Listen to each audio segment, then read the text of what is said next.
I'm going to see if I can do a quick review on the Guild D25 Sunburst guitar. So I'm going to go pick that up right now. Here's a Roadrunner case that came with this pawn shop instrument. It fits the guitar absolutely beautiful, this Roadrunner case. And I tried putting this in another case. It wasn't a fit at all, so they found a good case for it. And so I've told this story before, so I won't really dwell upon it. But this was a guitar inspired by a guy that had a tag sale near where I work, and he had a D25 Sunburst Guild in his house. And I almost bought it for $400, and it sold. The headstock repair, and they wouldn't sell it to me because the guy he said there was a long waiting list for it. So I set out to find one. I found one that had a similar level of condition online. Not many of these to pick from. And at a good price, and I was prepared. I was in a good position to negotiate on it. So if the first one was, say, $400 that I was going to get, you could say double that, and that counted the shipping and everything else, really, and any tax and whatever. Still pretty good. What it is a square shoulder Sunburst Guild Dreadnought from the Westerly, Rhode Island plant, with a Sunburst solid Sitka spruce top, because the D25 is an interesting model. There's mahogany ones. There's ones without the arched back. This one has an arched back. It's got solid Sitka top. I believe solid sides with this beautiful arched back. Look at that. All sorts of checking. Seems like intense buckle rash there. So arched back, when you look inside, you don't immediately notice any bracing. All you see is a Guild sticker, Guild D25 SB, kind of like a Gibson Gospel, square shoulder with arched back, and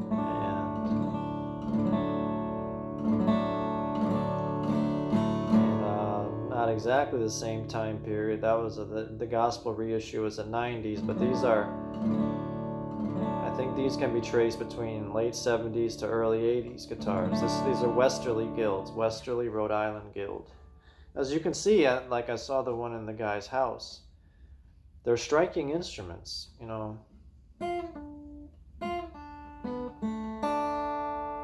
Nice square shoulder Dreadnought like this with the rich looking sunburst. This is a nice looking sunburst. And that's what I looked for. It's got nice checking all on it here on each side here of the lower bout. The finish looks to be fading. It's kind of greenish looking when you really examine it. And stripes. These little greenish stripes of faded finish. Nice checking all over like the one the guys had, but the guys had a big headstock repair. And that's why he was offering it for the price he was offering it for. Here's a Guild that's called Guild Tombstone headstock. It's got a very nice playable neck on it. The neck doesn't feel amazing. It needs to be cleaned or something. It's a little sticky, and there's there's also a crack between the fretboard and the neck itself. The edge of the fingerboard where it meets the neck, there's a crack that goes all the way up to like 7th fret, which isn't hindering me on it or anything. So, and then it doesn't have the kind of import tuners that you might see on a model like this. It's got or other Guilds of this era. It's got the closed back, separate Guild brand tuners, which are okay. They're okay. They've been around a little while. This guitar's been around quite a little while, and it shows. This one has kind of a little spicy smell. I've grown to like this guitar. So the saddle looks to be original here. One of these bridge pins is not matching. And the bridge itself is missing some finish around it. So at first I thought the bridge was lifting, but it's just, I can't say that it's lifting. It's just that it looks like it had been re-glued in the past, maybe in a a way that sacrificed a little of the finish surrounding it, but it's got high action. That's why I've used it as a slide guitar, really. It's got pretty reasonably high action.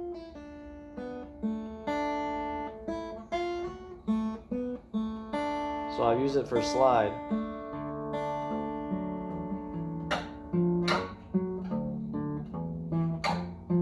So unlike the J50, which I just recorded a lesson on, this is a different beast. It's mellower.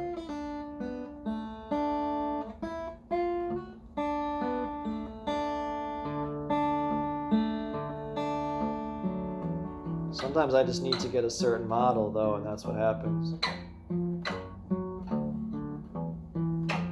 The neck is like a C shape.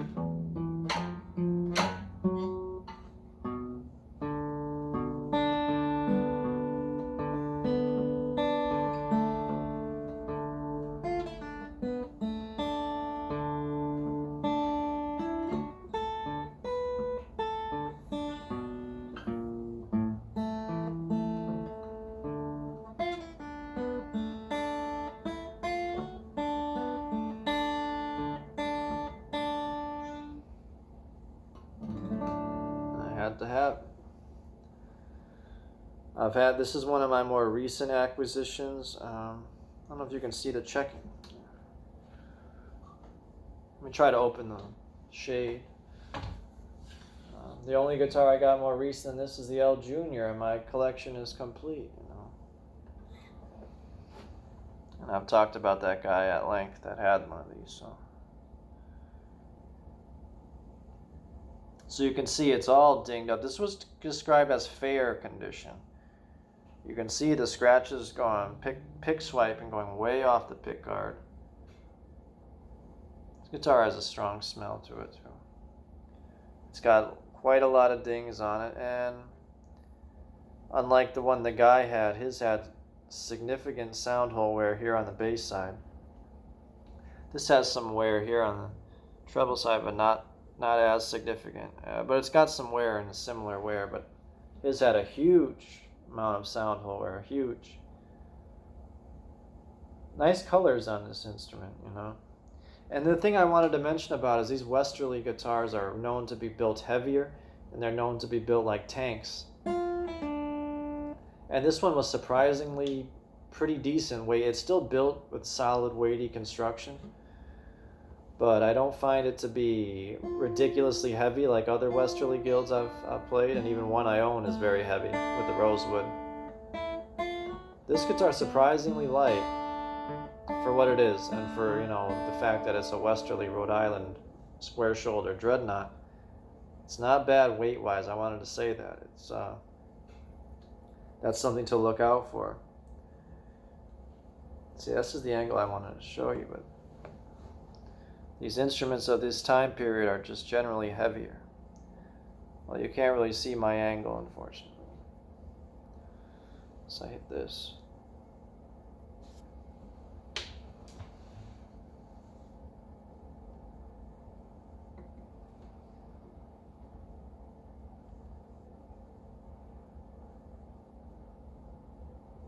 Well, anyway, I'm not really getting the view. I'm trying to show you this, the lacquer check. See where that almost looked like it was lifted?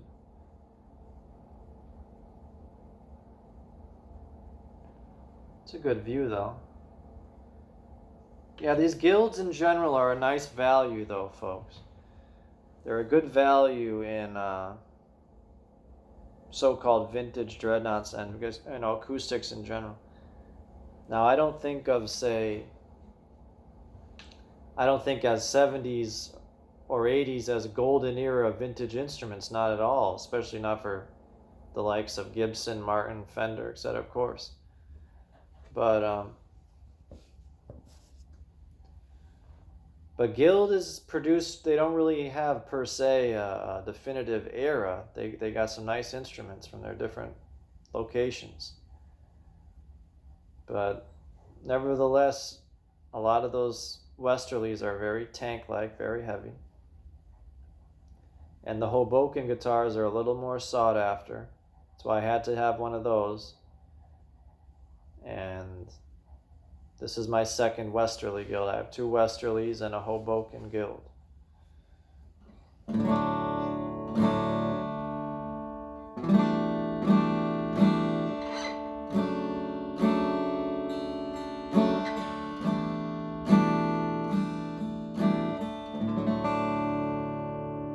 Is it an ideal playing order? It depends what you want to play on it.